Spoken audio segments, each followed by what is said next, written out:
Hello students, आज का हमारा टॉपिक है स्पेक्ट्रोकॉपी। इसमें हम बात करेंगे यूवी स्पेक्ट्रोकॉपी के बारे में कि ये होता क्या है।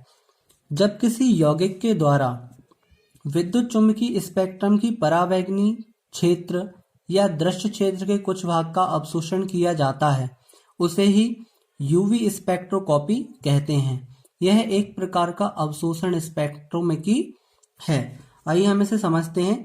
जब किसी यौगिक, अब यौगिक क्या होता है, जब दो या दो से अधिक तत्व, मान लो ये Na है प्लस Cl है, ये एक तत्व हो गया, ये दूसरा तत्व हो गया, ये दोनों तत्व मिलकर जब किसी एक नए पदार्थ का निर्माण करेंगे, मान लो इन्होंने NaCl का निर्माण किया, तो ये नया पदार्थ ही क्या कहलाएगा, हमारा यौगिक कहलाएगा। जब किसी यौगिक के द्वारा, मान लो यहाँ पे हमने ये यौगिक ले लिया, के द्वारा विद्युत चुम्बकीय स्पेक्ट्रम, विद्युत चुम्बकीय स्पेक्ट्रम क्या होता है, विद्युत चुम्बकीय विकिरण, मतलब जो हमारी विद्युत चुम्बकीय किरणें होती हैं उनको जब उनकी आवृत्ति या तरंगदैर्ध्य मीन्स लैम्डा, मतलब देखते हैं हम कि लाल जो रंग की किरण होती है उसकी तरंगदैर्ध्य सबसे ज्यादा होती है और जो बैगनी रंग की होती है उसकी सबसे कम होती है। ठीक है, तो जब इनको इनकी तरंगदैर्ध्य या आवृत्ति के आधार पर बांटा जाता है उसे ही विद्युत चुम्बकीय स्पेक्ट्रम कहते हैं। ये किरणें आपने पढ़ी होंगी, गामा किरणें, एक्स किरणें, परावैंगनी किरणें, दृश्य किरणें। हमने यहाँ पे परावैंगनी किरणों को सिलेक्ट किया है। तो क्या होता है, जब किसी यौगिक के द्वारा, ये यौगिक है, के द्वारा विद्युत चुम्बकीय स्पेक्ट्रम के, मान लो ये स्पेक्ट्रम हमने इसमें से यौगिक में से निकाला, तो ये क्या करेगा, ये यौगिक, ये जो यौगिक है इस स्पेक्ट्रम के कुछ दिखने वाले, मतलब जो परावैंगनी क्षेत्र या दृश्य क्षेत्र के, मतलब जो हमें दिखाई देगा उसके कुछ भाग का अवशोषण कर लेगा। ठीक है, उस अवशोषित किए हुए भाग को ही क्या कहते हैं, यूवी स्पेक्ट्रोकॉपी कहते हैं। अब यहाँ पे क्या हो रहा है, अवशोषण हो रहा है, इसलिए यह एक प्रकार का अवशोषण स्पेक्ट्रोमेकी भी है। ये था हमारा यूवी स्पेक्ट्रोकॉपी। अब हम समझेंगे अवशोषण स्पेक्ट्रम क्या होता है।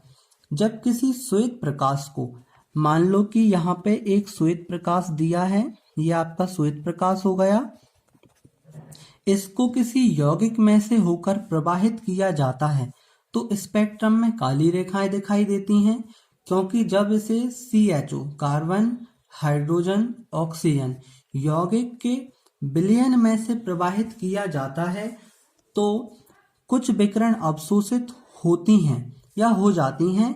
ये काली रेखाएं ही अवशोषण स्पेक्ट्रम कहलाती हैं। आइए ऐसे समझते हैं कि क्या होता है, जब श्वेत प्रकाश को CHO, मतलब कार्बन तत्व, हाइड्रोजन तत्व और ऑक्सीजन तत्व, ये तीनों तत्व मिला के एक नए पदार्थ का निर्माण करेंगे, क्या हो गया, वो पदार्थ CHO हो गया। ये पदार्थ ही क्या कहलाएगा, यौगिक कहलाएगा। हमने यहाँ पे लिखा है CHO यौगिक। तो क्या होगा, जब किसी श्वेत पदार्थ को CHO यौगिक में से प्रवाहित किया जाता है तो ये यौगिक क्या करता है, इस प्रकाश के दृश्य क्षेत्र का अवशोषण कर लेता है। बिल्कुल यूवी स्पेक्ट्रम के आधार पर ही ये अवशोषण स्पेक्ट्रम है। क्या करेगा, तो ये कुछ विकिरणों को अवशोषित कर लेता है। ठीक है, और ये जो अवशोषित विकिरण होती हैं वो क्या होती हैं, काले रंग की दिखाई देती हैं। ठीक है, क्या दिखाई देती हैं, काले रंग की दिखाई देती हैं। अब ये काले रंग की क्यों दिखाई देती हैं, इसका एक कारण होता है, क्योंकि हमारा यौगिक किसका बना हुआ है, कार्बन, हाइड्रोजन और ऑक्सीजन का। इसमें एक्चुअली कार्बन है जो कि काले रंग का होता है, इसलिए जो अवशोषित किरणें होंगी वो भी काली दिखाई देंगी। तो ये काली रेखाएं ही अवशोषण स्पेक्ट्रम कहलाती हैं।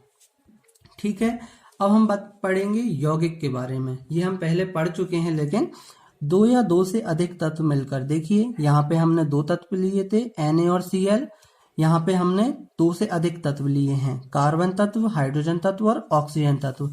ये मिलकर एक नए पदार्थ का निर्माण करते हैं। यहाँ पे इन्होंने NaCl का निर्माण किया था, यहाँ पे इन्होंने CHO। एक्चुअली में क्या होता है, सिंगल बॉन्ड CHO एल्डिहाइड समूह कहलाता है। ठीक है, का निर्माण करते हैं। उदाहरण है Na plus plus Cl minus is equal to NaCl। अब हम पढ़ेंगे इसके बाद प्रकाश का वर्ण विक्षेपण।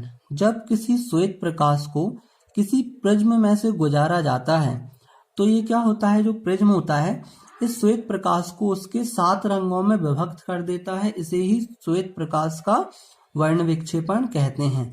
अब हमने यहाँ पे जो काली रेखाएं अवशोषित हुई थी वो क्या कहलाई थी, अवशोषण स्पेक्ट्रम कहलाई थी। अब इसके बारे में ही यहाँ पे लिखा हुआ है कि जो अवशोषित हुई विकिरण की मात्रा है, मतलब जो श्वेत प्रकाश था उसको जब हमने हमारे CHO वाले यौगिक में से गुजारा था तो कुछ रेखाएं अवशोषित हुई थी। क्या हुई थी, कुछ रेखाएं अवशोषित हुई थी। तो जो अवशोषित हुई किरण है या विकिरण है उनकी जो मात्रा है वो यौगिक की संरचना, मतलब आपका यौगिक किन तत्वों का बना हुआ है, मतलब आपका जो यौगिक है किन तत्वों का बना हुआ है उन पर निर्भर करेगी। बात समझ में आई। मतलब आपकी जो किरणें अवशोषित हो रही हैं उनकी मात्रा, मतलब कितनी मात्रा में आपकी किरणें अवशोषित हो रही हैं, उनकी जो मात्रा है वो यौगिक की संरचना पर, मतलब आपका यौगिक किसका बना हुआ है, CHO का बना हुआ है या NaCl का बना हुआ है, एवं विकिरण की लैम्डा, मतलब क्या जो आपकी किरण है उसकी तरंग दैर्ध्य पर निर्भर करेगी। मान लो आपकी तरंग दैर्ध्य का मान कितना है, विकिरण की जो तरंग दैर्ध्य है उसका मान कितना है, 10⁵ है या 10⁻² है, एटसेट्रा, उस पर निर्भर करेगा। ठीक है। अब जो यौगिक के द्वारा, मतलब आपका जो यौगिक है उसके द्वारा जो अवशोषित विकिरण की ऊर्जा है, मतलब जो अवशोषित हुई विकिरण है उसकी जो ऊर्जा है मुख्यतः इलेक्ट्रॉन को क्या करेगी, इसमें जो उपस्थित यौगिक में जो उपस्थित इलेक्ट्रॉन है उनको निम्न ऊर्जा स्तर से किस में पहुंचा देगी, उच्च ऊर्जा स्तर में स्थानांतरित करती है। ठीक है, उत्तेजित करती है, जिसके कारण क्या होते हैं, जो इलेक्ट्रॉन होते हैं, मतलब जो आपके जो इलेक्ट्रॉन है, मतलब जो यौगिक में उपस्थित इलेक्ट्रॉन है, जैसे मान लो हाइड्रोजन बंध जुड़ा हुआ है, या फिर जैसे कि कार्बन है वो हाइड्रोजन से जुड़ा हुआ है। ठीक है, ये हाइड्रोजन से जुड़ा हुआ है, तो ये क्या होंगे जिसके कारण इलेक्ट्रॉन का बंध प्रतिबंध में चेंज हो जाता है, तो ये हाइड्रोजन जो बंध है वो अलग हो जाएंगे। ठीक है, ये था हमारा क्या, अवशोषण स्पेक्ट्रम।